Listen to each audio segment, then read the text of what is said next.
Who is pulling the strings in our world? I mean, for real.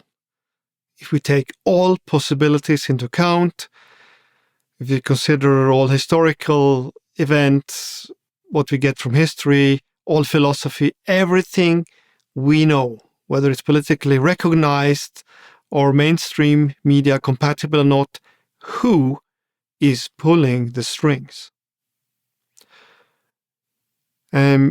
Could be the USA, could be the Illuminati, the BRICS countries, could be some alternative group. I didn't say conspiracy theories here, but you get the idea. Could be anything, right? Well, to all of this, the Bible actually has an answer. Is there a global agenda? Will we have a universal government? Well, the Bible has the answer, and it's very, very relevant to our current time. Exactly what we're experiencing now is described in the Bible.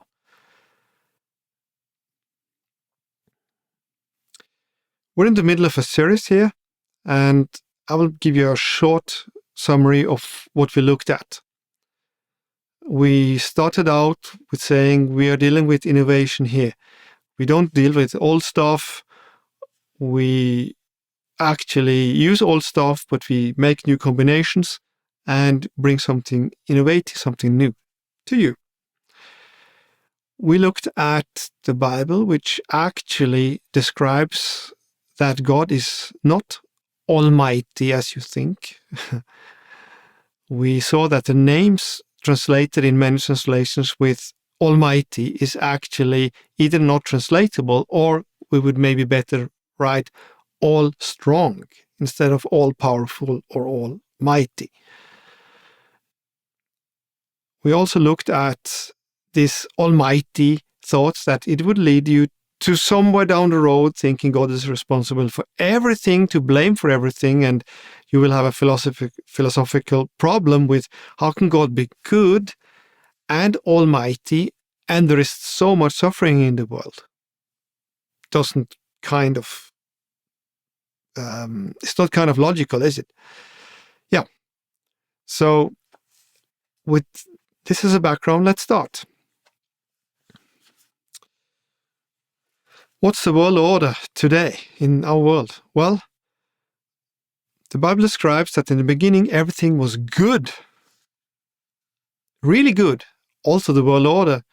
And God put human beings as rulers of our world. We were masters. And then something happened. There was something called fall from grace, which meant sin was introduced into the world. The nature changed, death was introduced, we were not living eternally anymore, and so on. And God created us in His picture. And everything was good, and then this change came in, and now we're not 100% His picture anymore. You know, you see me, it's not like you see God. There is a small difference here. So, who's in power on earth now? Well,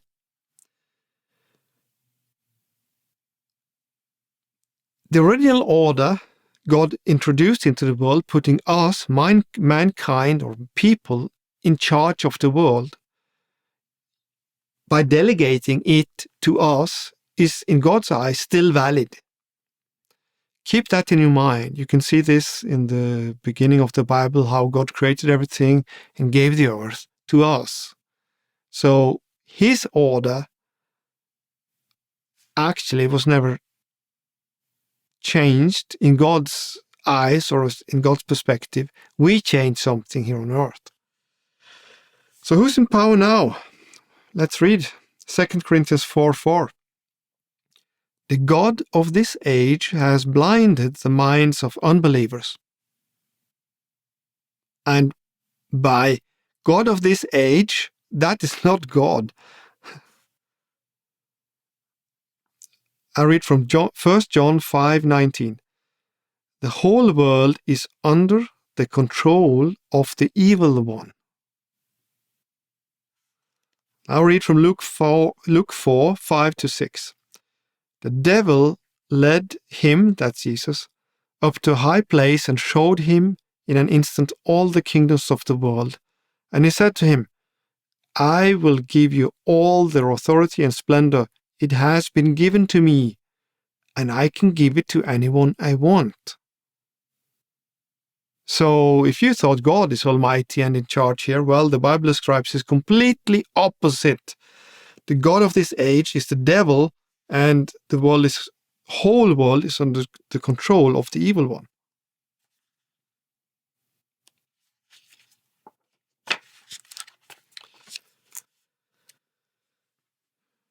So, even though originally God made us rulers of the world, now the Bible says the devil is in control.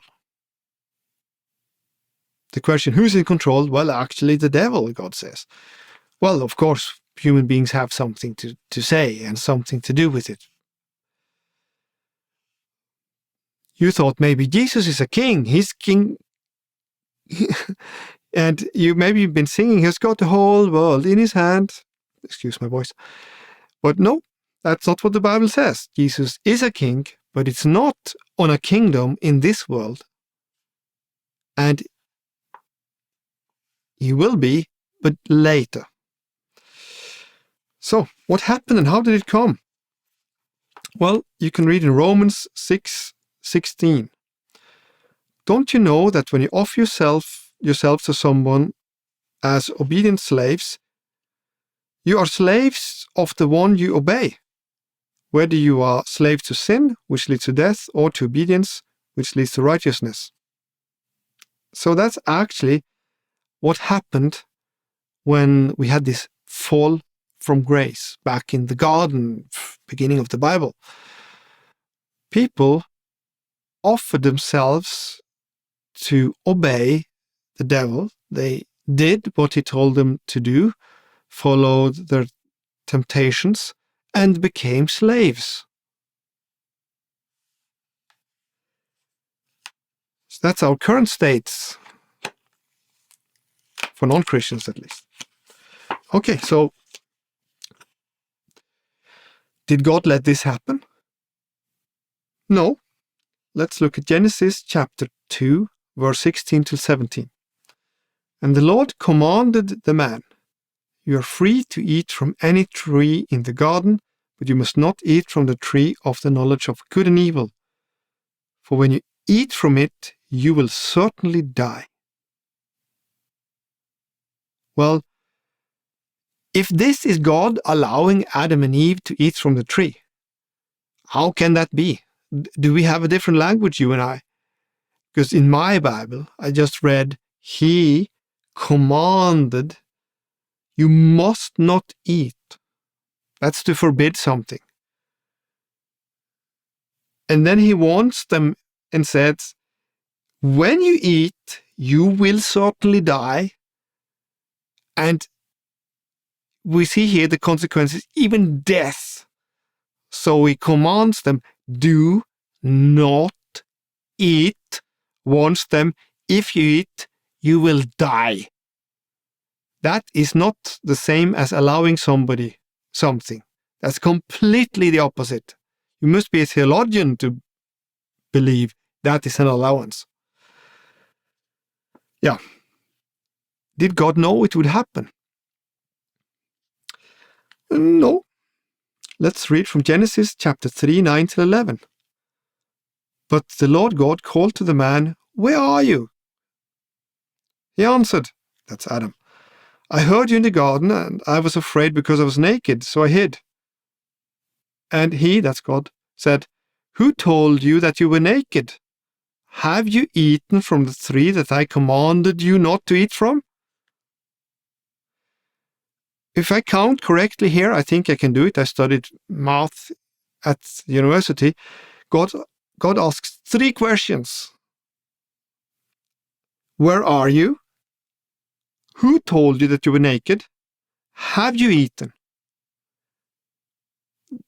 3 times questions. That is not somebody who comes into the garden knowing everything that happened.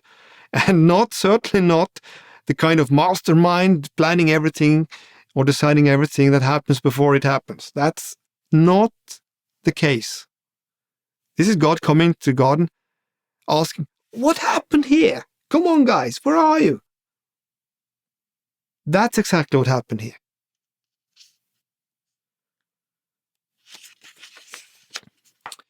So, another question, and this is a real tough one. Must there be evil? Now we have an earth, we have a God, we have evil here. Must it be like this?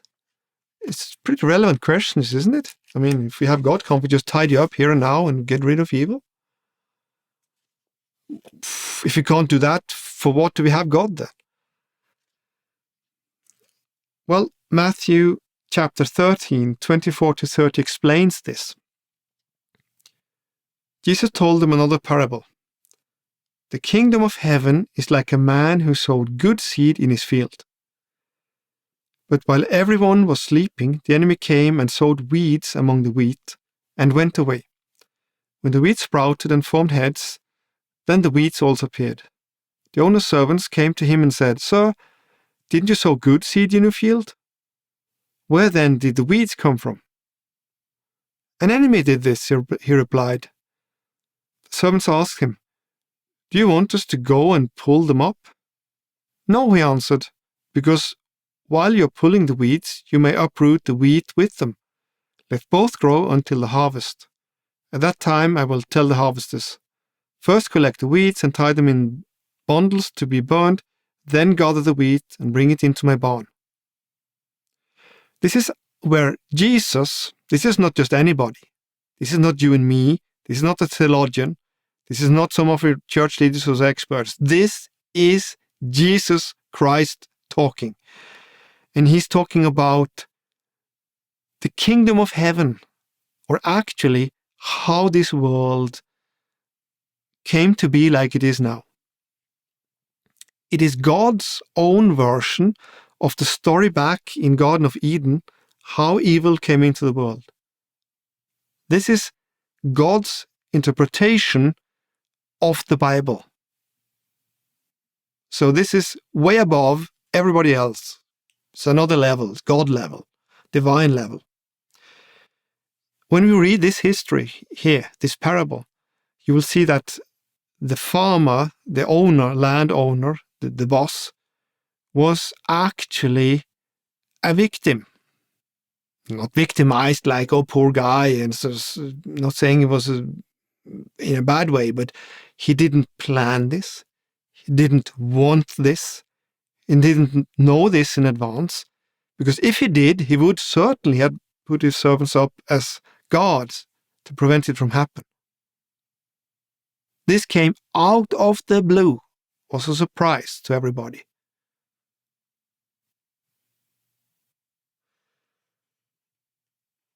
This was a deadly attack.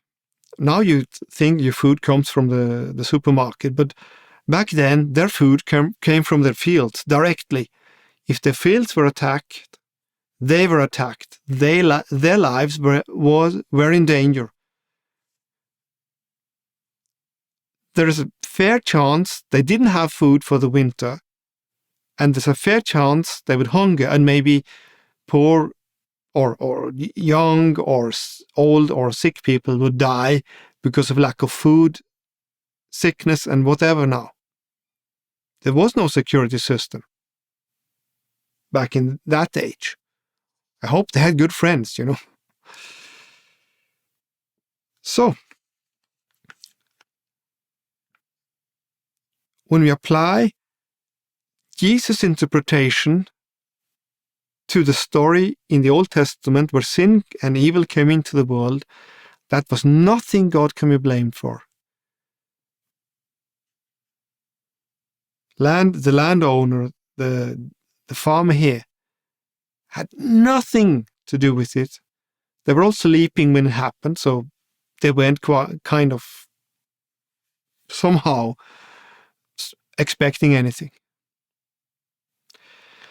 But the real question was, must there be evil? And the answer is, God cannot pull evil out of this world now, because if he does that, we will have to be pulled out simultaneously. There are explanations to why it is like that, because we are all kind of in a fallen, our bodies are in a fallen state. Nobody of us are perfect, and if a 100% righteous God will have to judge now, we will also go out with the rest, and so on. There is our speculations. We're not going into the details. Just trust Jesus on this one. The evil is here because either he has to take out everything or nobody. But God already in the beginning said, we shall live on this earth, fill it up, multiply, become many, and rule the earth, put it under us, dominate it, kind of. And this order we are put here to rule and fill it up and manage the earth, this still stands, it's still valid. It's kind of God not being able to go back on his word. He is bound by his word. His order is still valid in his eyes. The devil will not agree, but he doesn't have a say here.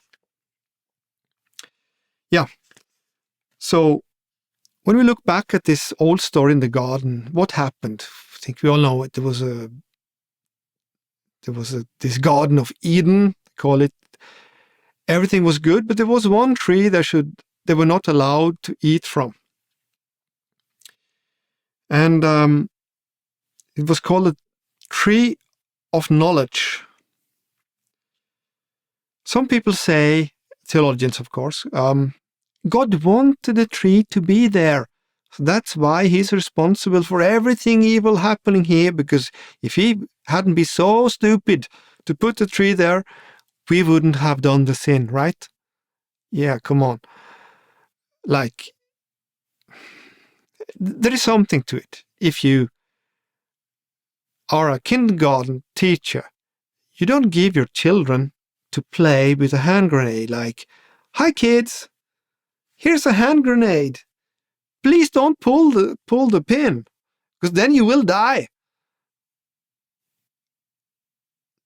That's actually what people imply about God.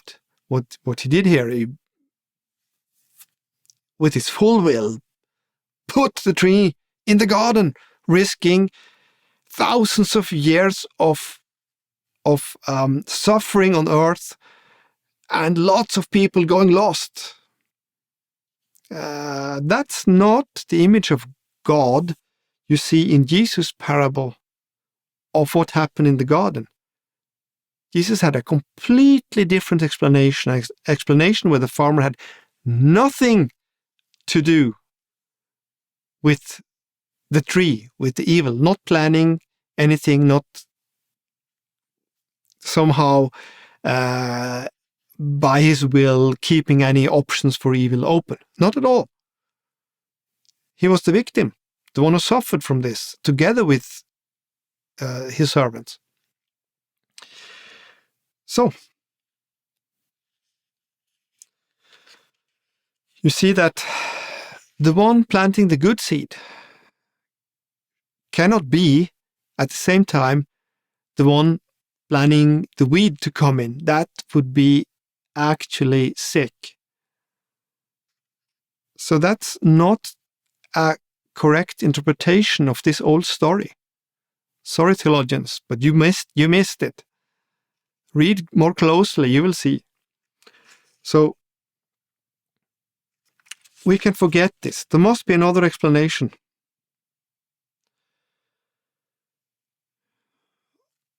No matter how we regard this, God giving us free will, yes or no, we just want to point out this. God can give me a free will even though I don't have bad options. If I go to the grocery and I would like apples or oranges, I have a free will, but both are good. I don't have to choose between rotten eggs or rotten meat and oranges to have a free will. That's sick. Nobody who wants rotten meat. Nobody. No, I have a free will. I chose my wife out of a good free will, and there were other good options too. It's good to have a free will. So, there is only one way to interpret this tree in the garden, even though God put it there. He had to put it there. It's not. You can also say it had to be there, and he put it somewhere specific and warned us and commanded us not to eat it in a way that was as protective as possible. You can easily, if you want to, read out of these stories God was protective and did his best in a given situation. That is my interpretation of this, because I want my interpretation of the Old Testament to be lining up with the New Testament, especially when God himself, in the person of Jesus, tells us how it is to be interpreted. Okay, that was a long talk about something that happened a long time ago, but it's very important to understand these things, because it changes our view on God, and it decides, should we blame him or keep him responsible, or should we not? It's good to know, isn't it? Because if he's not to blame, oh, maybe he's a nice guy. Yeah.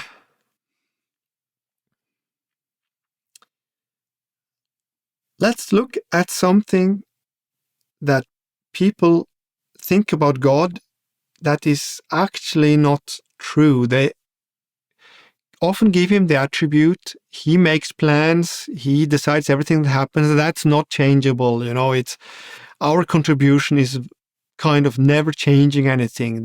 We have fate. It's called fate. We have fate, and that's given what's going to happen. Well, the Bible tells it differently. 2 Peter 3:11-12. You ought to live holy and godly lives as you look forward to the day of God and speed its coming. Okay. We can speed up God's coming. That's nice to know, isn't it? That's completely different from God decides everything before it even happens. No. You and I can speed up his coming. His coming will be very good for the earth, so let's speed it up. God has plans, yes, but they're not unchangeable. It's not like we are bound by them or stuck with them. God makes plans, and you have a free will, and your actions actually changes the fulfillment of God's plans. You're the one who fulfills them or not. So, with all this new knowledge, we're not blaming God anymore. Who do we blame then? Well, if we want to blame anybody at all, then we have three sources of evil in the world. We have the devil, the god of this world. Yeah, he can do something bad. We have us. I can do bad things if I want to. I can go out in the garden and kill a tree of the neighbor now if I like. Or do worse things than that. Not going to mention it. And number three, the nature. Maybe I go out in the garden, a tree falls down on my head just because I was at the wrong place at the wrong time. No spirit involved, no human beings, nothing. Just bad luck, bang. That's the nature performing evil. The nature doesn't have any intent, but the effect would be evil on my life, in my opinion. My enemies would say, good thing, but I would say bad thing. I was even one time buried under an avalanche. I couldn't breathe, and so on for a while. Lots of other things have happened too, which I'm happy I survived, but it never came into my mind to blame God for that. He was not planning this or somehow letting this happen. He was the one who sent somebody to rescue me.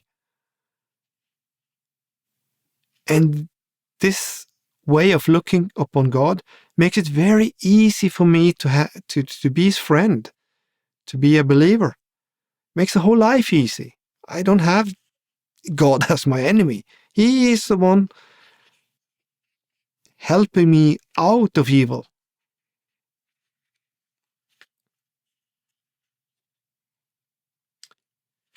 So, with this new knowledge, we actually answer the question, why should we pray? You maybe didn't notice, but if God put us as rulers of this world, delegated it to us, then if he wants to do something here, we're the one letting him in, right? It was delegated to us. So now if he wants to do something here, he has to follow the structure, going down the hierarchy, going through us now, right? Yes, that's how it works.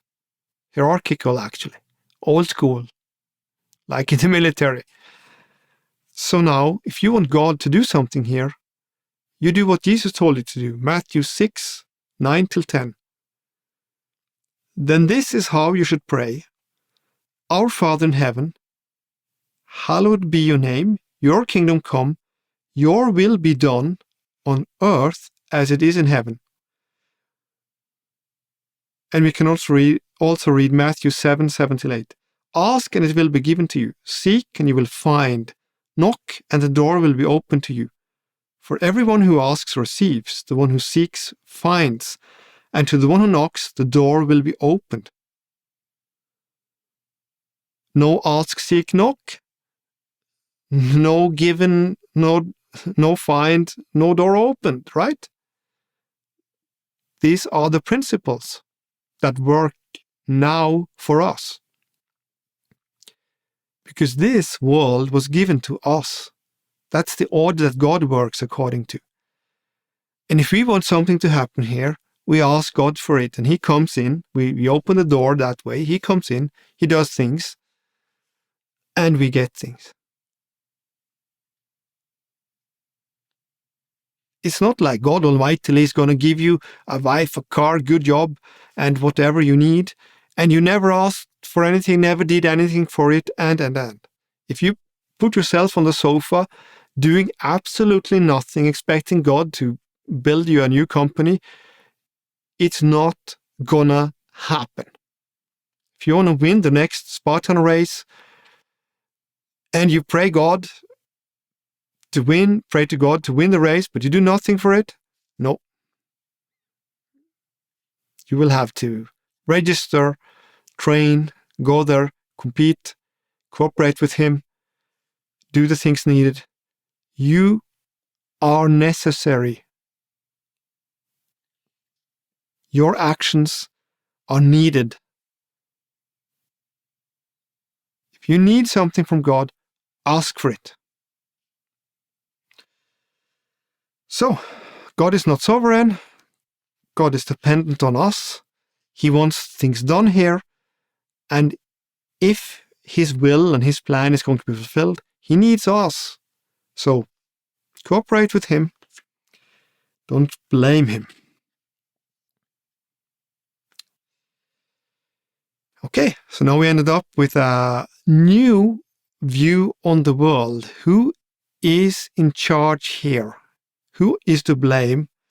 We have seen that evil is completely meaningless, actually. The less evil, the better. And to come back to the start, who pulls the strings here? Well, we have different parties working. We have the devil, who is the ruler of this world, who is very dominating now, who we let in. We have the nature doing things. We can do things. We can pray God and God can do things. So these are all kind of parties working against each other, fighting, doing things. But since the God mentions that the devil is the ruler of this world, what he means is that the devil manipulates people to do his will. Right now we can see many groups in the world that seem to cooperate because they pull in the same direction, like a world government or universal government and world dominance and so on. And we tend to think there must be some conspiracies here because they all pull in the same direction. Can't be a coincidence. I tell you, there is no coincidence. People are influenced by the devil. They pull in that direction. They form groups. And the groups, they don't need to communicate with each other. They can even fight each other because the person standing behind them, the devil, gives them the direction. Then it looks like they cooperate. And that's the real conspiracy going on in the world. Don't look for conspiracies where there are none. The groups don't need to talk with each other to go in the same direction. Because there is this factor in the spiritual world, the devil controlling lots or manipulating lots of people. The people don't understand this. They're not so evil that they actually actively work with him. Some do, but I guess most don't.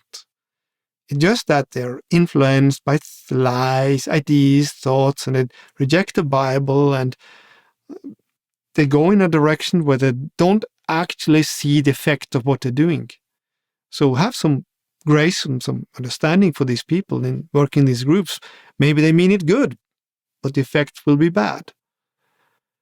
So I'm not saying you're going to walk around and blame them for cooperating with the devil. They will not understand what you're talking about. I'm giving you the spiritual explanation here behind everything.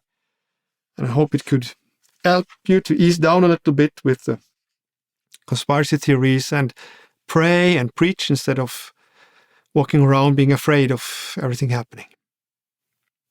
So, hope this gave you a new view on things, a more positive one. Now, next up, we're going to take a bit closer look at God. Who is he really as represented in the Bible? If you like this, you're in for a new innovation. I would like to remind you that we're in a series. So if you would like to profit maximum from the content, go through the playlist from the beginning till the end in the right order, and the information will be presented to you logically so that when they build the building blocks build on each other, you can understand everything more easily. Thanks. See you next time.